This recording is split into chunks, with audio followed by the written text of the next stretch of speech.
Today we are solving the Traverse challenge that is inside of the software security security engineer pathway of TryHackMe, and this has barely any instruction, so we're pretty much left to our own vices to try to figure this whole thing out. And it should be a pretty exciting room, I would say. It should be fairly informative in a sense that we're going to literally we have to just do whatever we can to try to find these answers along this path. So I've already started the virtual machine that they've given us. I've already started the attack box that they've given us. So without further ado, let's jump into the little kind of synopsis for this room, and then we're gonna literally jump into all the questions and the exercises. All right, so here is the scenario. Bob is a security engineer at a firm and works closely with the software DevOps team to develop a tourism web app. Once the website was moved from the quality assurance to production, the team noticed that the website was getting hacked daily and wanted to know the exact reason. Bob consulted the blue team as well, but has yet to be successful. Therefore, he finally enrolled in the software security pathway at TryHackMe to learn if he was doing something wrong. We've already developed the machine, and we have gotten that. So let's see what some of these questions are like. So it says, what type of encoding is used by the hackers to obfuscate the JavaScript file? What is the flag value after de-obfuscating the file? Logging is an important aspect. What is the name of the file containing the email dumps? The logs folder contains email logs and has a message for the software team lead. What is the name of the directory that Bob has created? What is the key file for opening the directory that Bob has created for Mark? What is the email address for ID 5? What is the ID for the user with admin privileges? What's the endpoint for logging in as admin? Mention the last endpoint instead of the URL. For example, if the answer is this, then just write /admin. The attacker uploaded a web shell and renamed a file used for managing the server. Can you find the name of the web shell that the attacker has uploaded? What is the name of the file renamed by the attacker for managing the web server? And can you use the file manager to restore the original website by removing the finally hacked message? What is the flag value after restoring the website? So that is what we got. So I'm guessing this is our website. So let's go and check it out and see what that website actually looks like. Okay, so this is the website. Finally hacked. I hate minified JavaScript. And that's basically all we got. So clearly it's been hacked. If we inspect the page, let's see if we can find anything behind the scenes real quick before we do some deep dives into this stuff. Okay, so straight from the get, I opened all of these things. So they were all closed like this. So I opened all of these things and literally opened every single one so that I could kind of see what's inside of everything. From the very beginning, we see that there are two JS files. There's tailwind.min.js and then custom.min.js.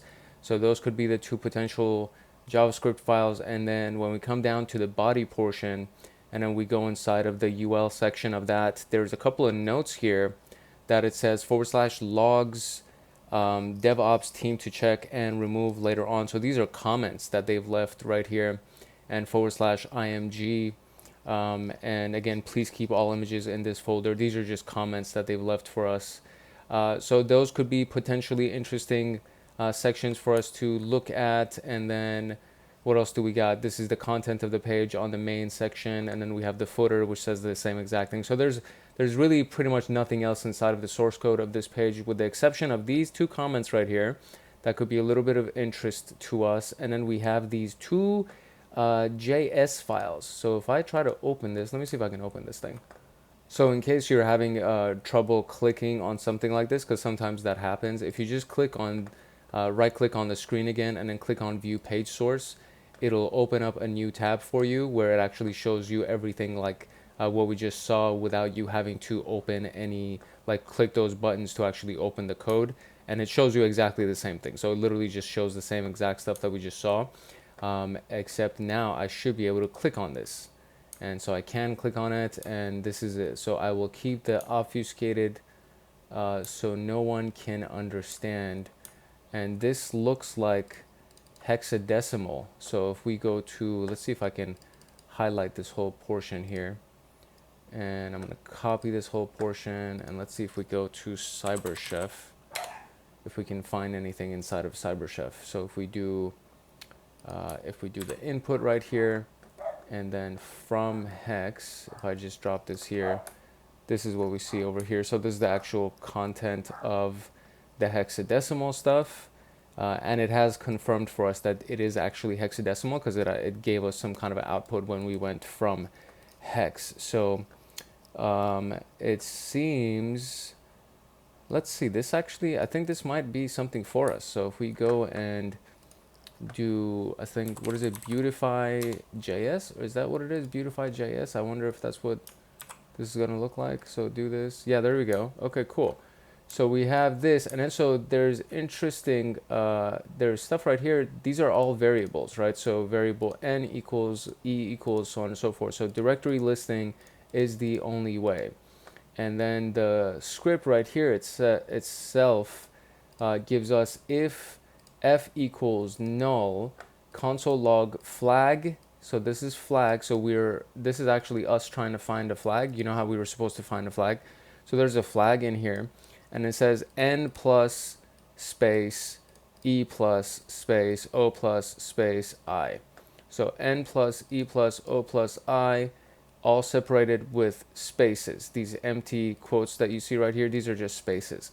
So it's saying flag is directory listing is the only way. So I think that's our flag. And we have the fact that this thing was hexadecimal. So we have a couple of solutions here. So let's go into here. So it says what type of encoding is used by this, and hexadecimal is the right answer. And so what was it? It said directory listing is the only way. So that might be the flag itself. So directory listing is the only way. There we go. All right, cool. So now logging is an important aspect. What is the name of the file containing all the email dumps? All right, if you remember, we actually had a little thing that told us, so where is it? Let me go back right here. So it told us that we have a logs directory. So if they're saying logging is the best thing, so if we go to the website itself and just go to /logs, we have a couple of logs, or well, one log. We have one log here, and it is the email dump. So email dump.txt is the name of the log. So I'm going to copy this, and let's see if that's the answer here. That is. Okay, cool. Now the log folder contains email logs and has a message for the software team lead.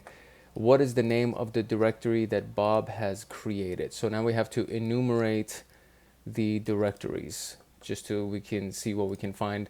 And what is the key file for opening the directory that Bob has created for Mark?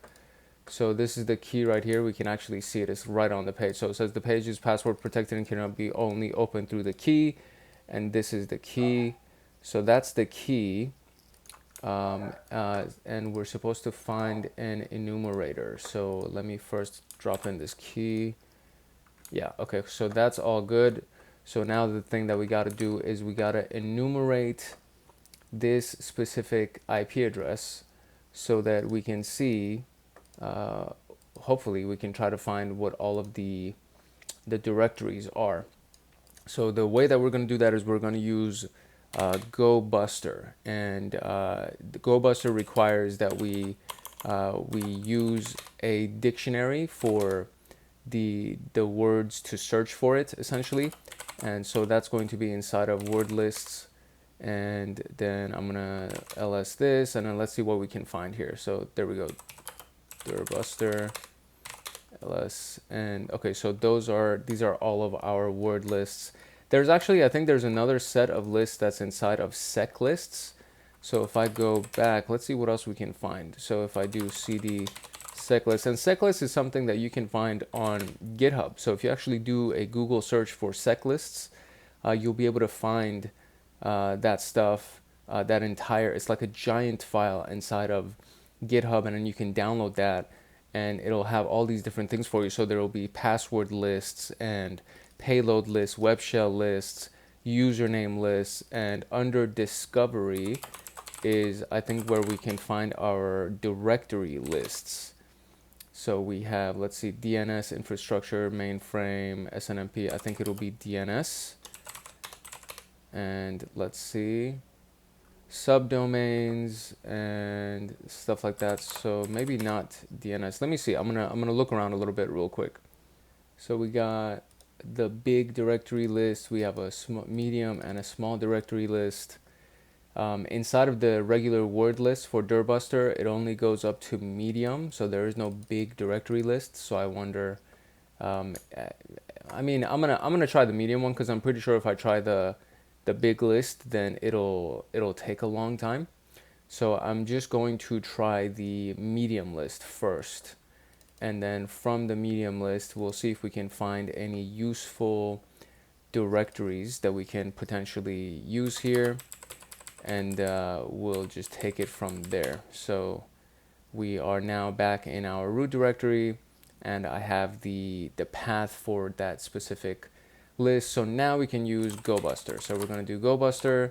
We're going to do a dir search, which is for directories, and the URL is going to be the URL for our IP address right here, which is the 10.10.171.78. And then word list is going to be, okay, there we go. That actually started working, and we immediately have some results that we can look at. So we have the IMG directory, which was inside the notes. We have the logs directory, which was also inside the notes. Then we have JavaScript API client planning, PHP my admin, and server status. So it could be any of these really. Let's see. So we can try. I'm just going to go through all of them to see which one the potential directory might be. That would be our answer here. So let's see what we can find. Okay, so the first guess was actually the right guess. So it's planning. So planning is the directory that was the log folder contains email logs and it has a message. What is the name of the directory that Bob has created? It's the planning directory, and this is the key that Bob created for Mark. So what's the email address for ID number 5? So I think we can now use that key to log in as Mark. So if we go to planning, so let's go to the directory /planning, and let's see what we can find here. Okay, so it's literally just a password requirement, and I'm pretty sure this is the key. So we're gonna go here and we're gonna paste that in here, and there we go. So we're here. So there we go. This is the API sample here. So the endpoint is API customer ID 1, and it's a get method, and IDs for the customer. And so if you wanted to do a curl command, essentially that's what it would be like. And this is what it would give us. This is what it would give you as your result. So if I just do this inside of the browser, I think I should be able to actually get something. So let's try this. Let's actually go inside of our browser, and we're just going to paste that API at the end of this customer ID 1. Okay, nothing was found. So I think I might need to actually make a GET request then. Instead of trying it in the browser, I think I might need to make a GET request. Let's see. Oh no, you know what? There was a space right there. So without a space, there you go. Okay, so that's my bad. So I can actually do this inside the browser, and it was just because I had a space between this / and the API word. So for ID 2, we have Bob at Traverse, his password, his role, his URL, and etc. etc. So the question here is, what is the email address for ID 5? So let's go and look at ID 5, and this is it. So this is the email address for ID 5, john@traverse.com. So that would be the email address for ID 5. Very good. And what is the ID for the user with admin privileges? So if we start from the top, so if we go to ID 1, Alice is also a role, is a user, and their URL is the client. And we already saw ID 2, so ID 3 is admin. ID 3 is admin, real admin at traverse.com. Admin password is right there, and their URL is /real admin, and their ID is 3. So this is the third ID. Very good. And then so it says what's the endpoint for login as admin, and it's right here is /real admin. So there's their endpoint. And so now it says the attacker uploaded a web shell and renamed the file used for managing the server. Can you find the name of the web shell that the attacker has uploaded? So let's log in as real admin, and this is their password, which is admin key. I'm just gonna open up a new, actually I'll just go back right here. So we'll go back to this browser right here and we'll do real admin. And there we go. And so, whoops, their email address is this, so realadmin at traverse.com, and then we have their admin key. So let's see, realadmin at traverse.com, and then we can paste. Oh, that seems too long for their password. I keep clicking that thinking I'm inside this thing. So this would be their password. So copy that. And there you go. Okay, so we are now here. So welcome to the admin page, OS version, etc. Logged in users, Ubuntu. You can also execute commands using the drop down button. So system owner, current directory, etc. And is that it? That's all we could do. So if I execute this, that's the system owner. If I do current directory, it's going to be an ls command, and it's going to give me that. So I think these are the only two that I can create. So we have to now traverse, essentially we have to go inside of that directory and find the file. Basically, because of the fact that we can't create our own commands here, the only thing that I can think of is using Burp Suite to forward the request, and then from there modify the commands that would go in here. So for example, when you do current directory, that's essentially doing PWD, like print working directory. It doesn't show anything over here, so nothing is being typed inside the URL for us to find anything.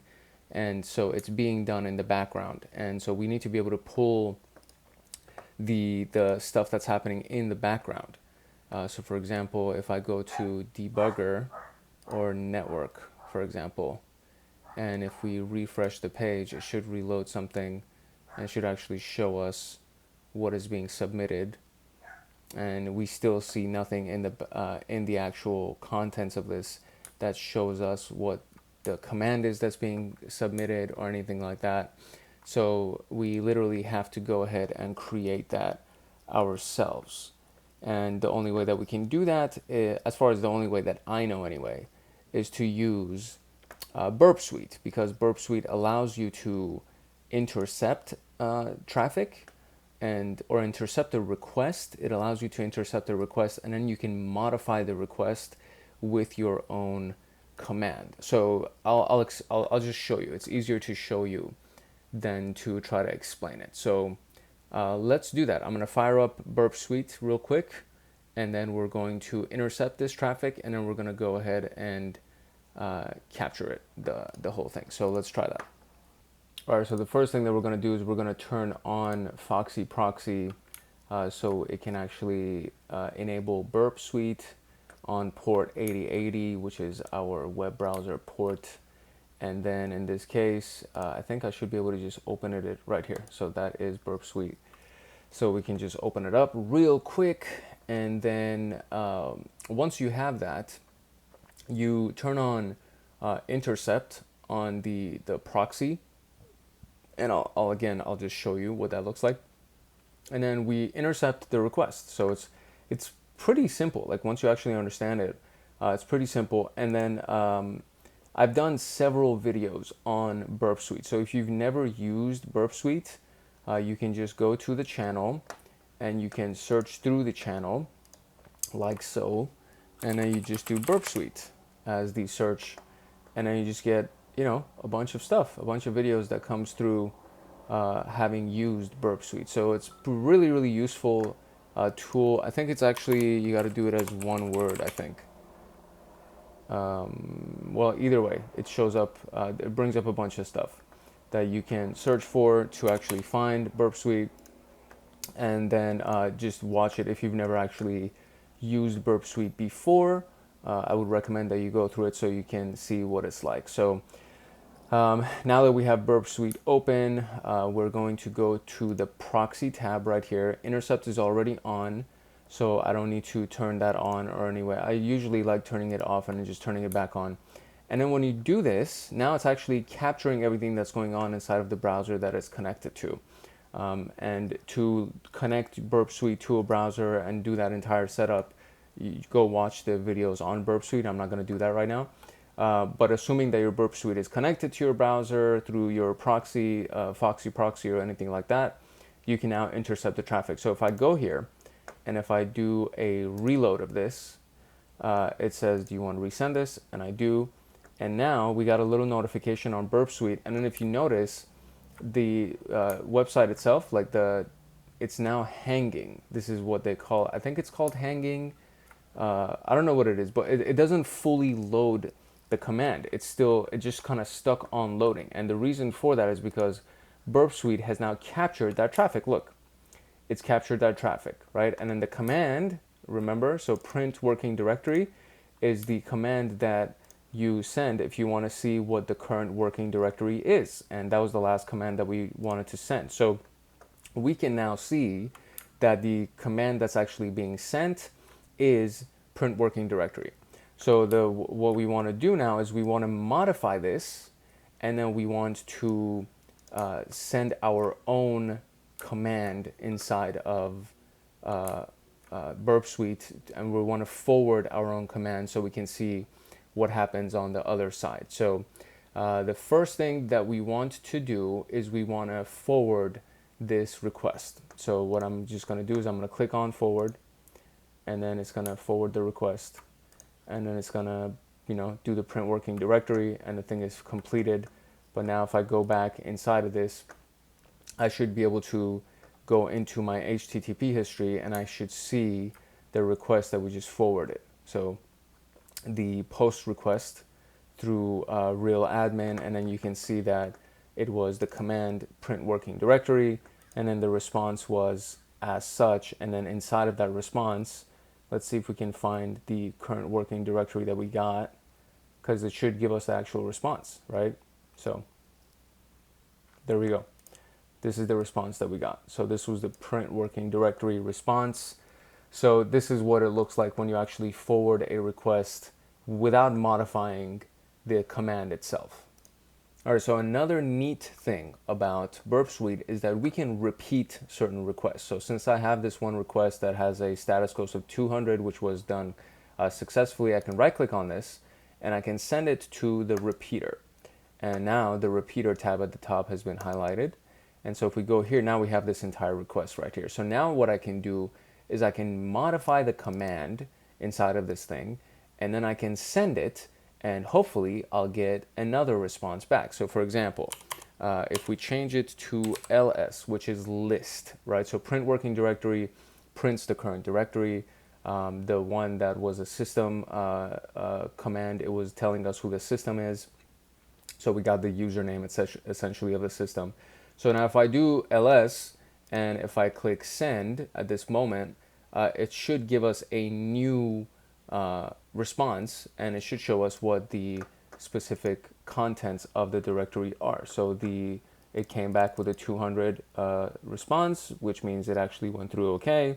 And so let's see what the actual contents of this particular directory are, the directory that we're in. So we go down to where we were, boom, okay, here we go.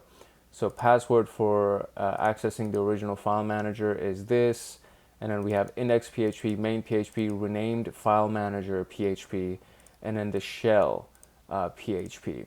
So these are the various contents of the directory that we're in. So I think this is one of the questions, right? So the attacker uploaded a web shell and renamed a file used for managing the server. Can you find the name of the web shell that the attacker has uploaded? So let's see. Okay, so just from the contents of this, we can see that there's something called the shell right here. So that's, I would say that that's the actual name of the web shell. So if we do thm shell php, that's the actual file. Okay, great. And what's the name of the file that was renamed by the attacker, which is obviously the renamed file manager, etc.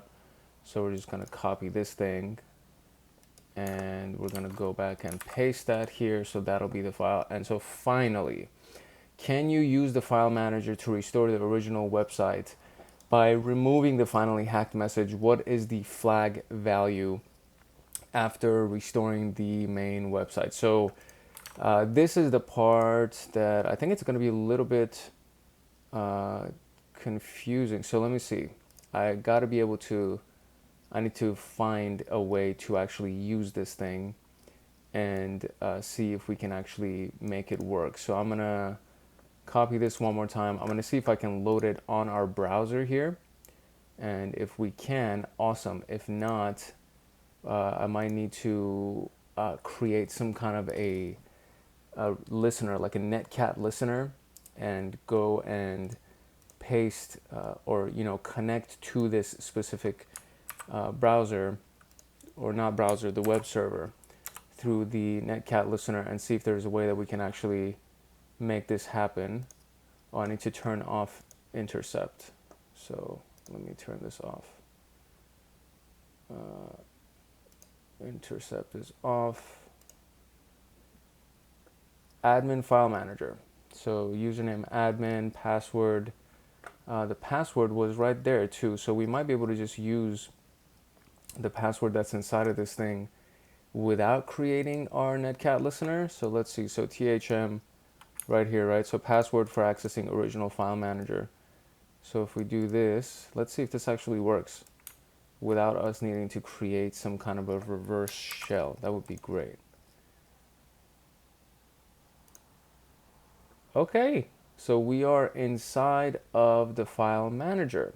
Not bad. Okay, this might be easier than creating the reverse shell, but okay, we'll see. We'll see how it goes. So these are the various files that we got here. So we got Tailwind, min, the index, header, footer, the real admin directory. So inside of the real admin directory were our renamed file manager, as well as the index PHP, main PHP, so on and so forth. And so the question is asking us what? So can you, to restore the original website by removing the finally hacked message, what is the value? So I think the finally hacked message, I think it's going to be on the index file, because the index file is typically the file that shows up as the home page of a website. So index is the home page of a website typically. So let's actually try that. So if I just went and did index.php, yeah, so this is the actual home page of the website. So this is the file that we probably need to modify, and this is the file that has been messed with. So if I just download this file right here, there's a little download button. So if I download this file, I'm going to download it, and that's going to be our thing. So what we need to do is, can I upload a file as well? I just need to make sure, yeah, I can upload a file. So there we go, we have an upload button. So essentially what I got to do is I got to remove this, because this is the malicious page right here. So remove this, and then from here we can modify the contents of it to make it whole, so it doesn't actually show up this message, and then hopefully the rest of it will be fine. So Let's us go and look at the actual file itself. So it should be inside of our directory right here. There we go, index.php. It's already here. So let's see what's inside of this thing, nanoindex.php. And here is the file. And I'm gonna kind of make this a little bit bigger so it's easier to look at. And what do we got? We got the start of this whole thing. So let's see if we can find that message, that messed up message that shows, you know, hacked finally, whatever. Okay, so this is not the index file that we need to look at based on what I'm seeing here. I think that's actually the wrong index file, and so I'm just gonna delete it real quick. There we go. And let's go back to our browser, and in the file manager, let's go back. Okay, this is the one. I think it's this file actually. Yeah, because this is the, yes, because this is the home page. Yes. Okay, this makes sense. Because this is the home page, and it's not the one that's inside of the real admin. So this is, so just so you understand, if I go to index.php, this is the one that's on the root directory, right? So the file that we were just downloading, that's on real admin. So when I click on real admin and I go inside of the real admin, that means I literally did this. I went inside of the real admin directory like that, and I was looking at this file. And if we do that, then it's not, I mean, it's empty. So there's nothing in here. So this is actually not the file. And so what we want to look at is the main file that is on the home page in the root directory, which is the one that's right here actually. So it's this file. That's the one that I gotta look at. So this is the one that I'm gonna download, and then we're going to go look at that specific file. I think, yeah. So that one should actually show us the contents. There we go. So let's do nanoindex.php, and this should, there we go. Now you see it right there on the screen. Finally hacked, and the message itself is finally hacked. All right, so now I gotta modify this freaking thing to make it like the good one. So let's see what this is supposed to actually look like. Okay, so I am actually not that great on PHP code, but I understand what's happening here. So this is the message variable, and the message variable is finally hacked, right? And so the content of this thing says that if the message is not, so this thing right here, when you see a exclamation equal sign, that means not.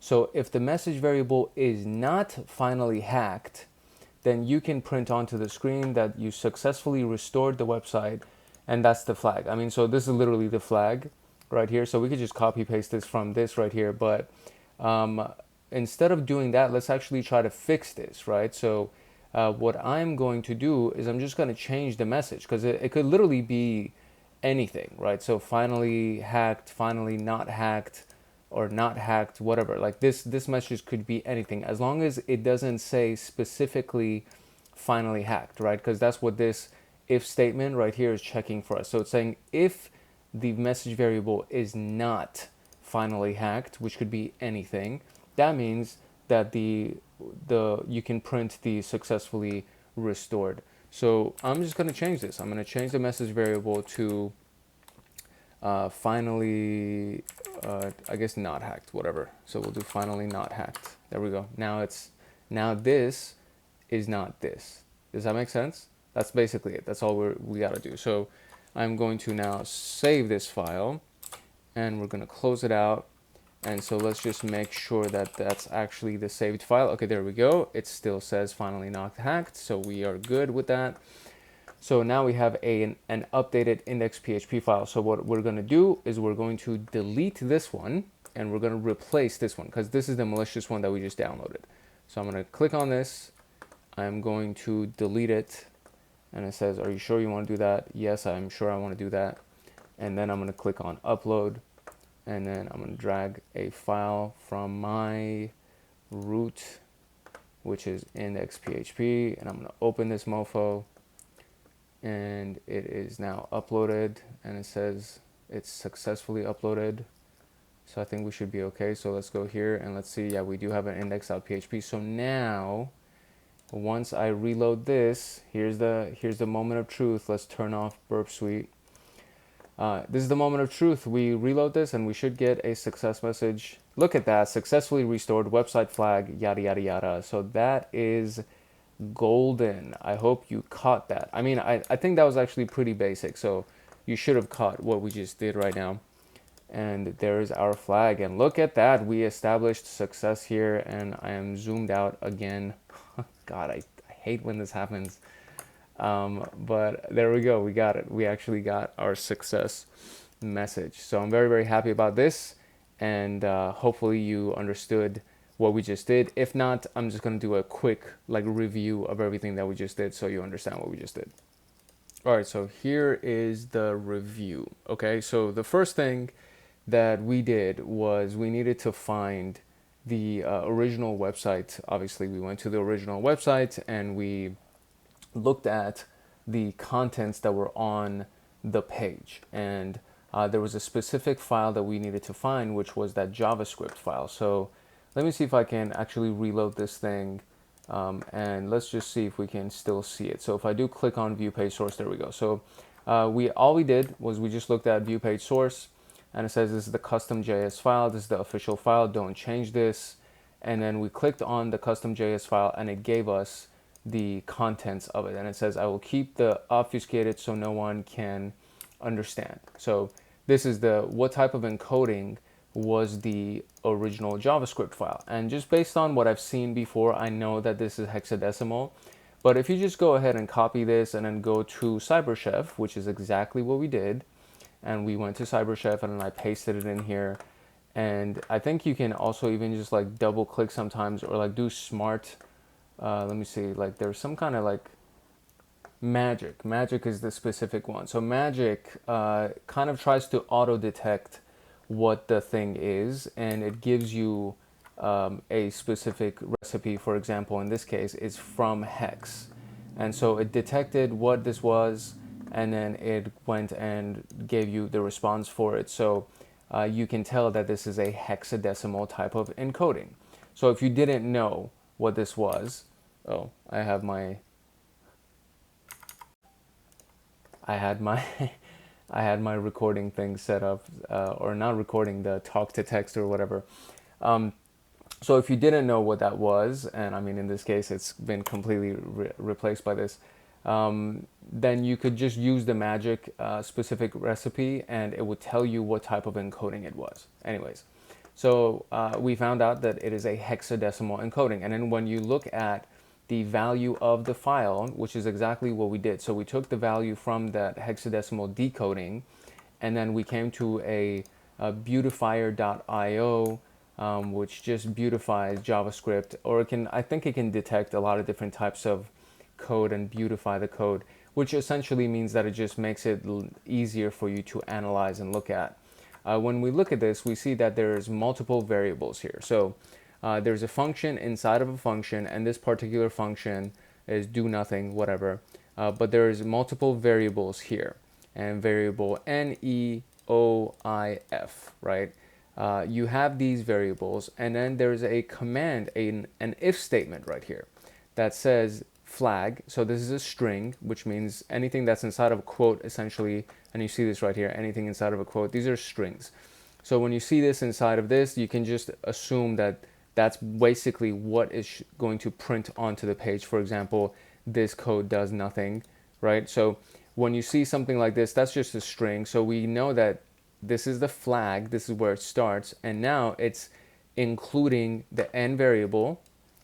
So this string plus the n variable plus an empty space. So we have the quotations, and inside of the quotations is just a space. And then this variable plus another empty space, and then this variable plus another empty space, and then this variable. So when you just add all of these variables together and separate them with empty spaces, you would get the result of this particular question, which is directory listing is the only way. Then we get logging is an important aspect. What's the name of the file containing the email dumps? And that was also inside of our source code right here. So if we go back to the source code of this page, we saw that there's a section right here, another comment that gives us a / logs. But then that was also something that we found when we went and did the dirbuster, when I did gobuster and I used the directory right here. When we did directory enumeration using gobuster, we also saw that there was another directory right here called logs. So you could have found it either by using gobuster and just enumerating all the directories, which we had to do anyways because we needed to find this directory or this specific path. But that, in our particular case, it was also included inside of the source code of the web page. So when we went there, we saw that there is something called the email dump.txt file, and then we opened the email dump.txt file, and it was an email from who? I think it was from Bob. There was an email from Bob to Mark, and inside of this file we found this key. And then we went to this path because that was the path that we found from here. And then when we went to that path, we saw that it literally just asked for the key, and we got the key, and then we were able to enter the API endpoint. So let's go and review that one more time just so you can kind of see what that's like. So the API endpoint in our particular case was the / planning. And I don't know if it's still logged in. Maybe it logged us out, but let's see. Okay, please enter the password one more time. So copy that, paste that, or paste that. There we go. Okay, let's try that one more time. There we go. So this is the API endpoint instructions, which essentially says that if you go to this endpoint, and this is a sample endpoint, then you'll see these types of responses, this type of result, which, this is the data, and this is JSON format. So this is the data, the ID, name, email, password, timestamp, role of the person, the login URL, and whether or not they are admin. And so if we go to that endpoint now, we should be able to see the first user, which in this case is Alice.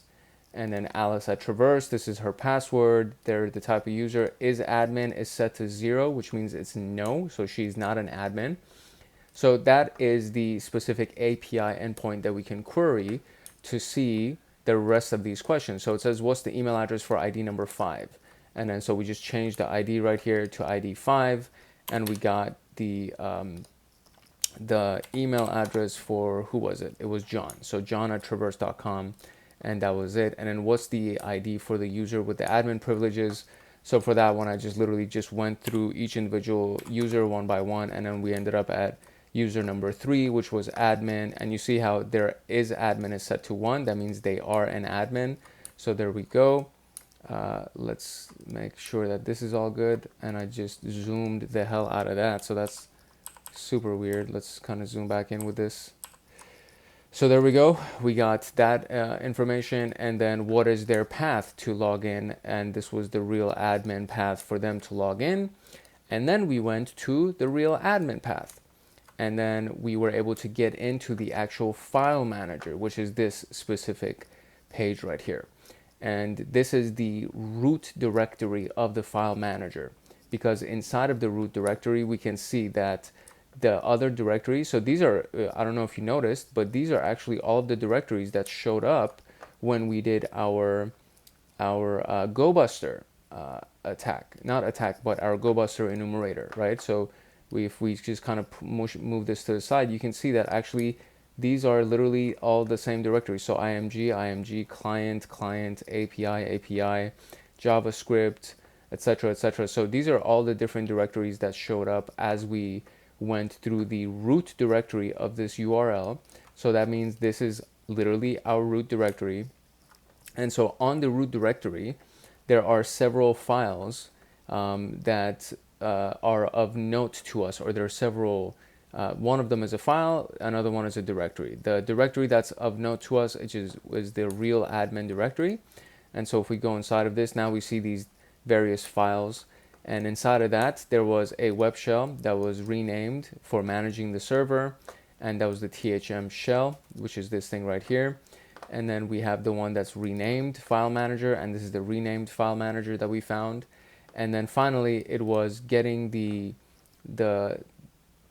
final flag that's inside of our root domain, which is this thing. So this was the final piece where we downloaded this, which is the index.php, because every website that you go to, the home page is the index page. So it could be index.html, index.php, anything like that. But index page of any website is going to be the home page. So we knew that if we land on the home page, the index.php is going to load. And it would show us, originally the message that it showed us was, you know, it was finally hacked or something like that. And so what I did was I just downloaded this and then I modified the code of that to show finally not hacked, which was basically all we had to do, because it was a very simple script that was inside of that. So if we go look at that one more time, this is basically it. And this is all they needed, because the if statement right here, the loop right here says if the message variable, which is this thing, if the message variable is not finally hacked, then print onto the screen our flag. And in our particular case, this was the flag. And so all I had to do was just change this variable from finally hacked to finally not hacked. Or it could have been anything. It could be finally free or whatever. Literally anything that doesn't read this. As long as it doesn't say that specifically, then you should be all good. And I think even if this was like lowercase, so if I think that could have even worked too.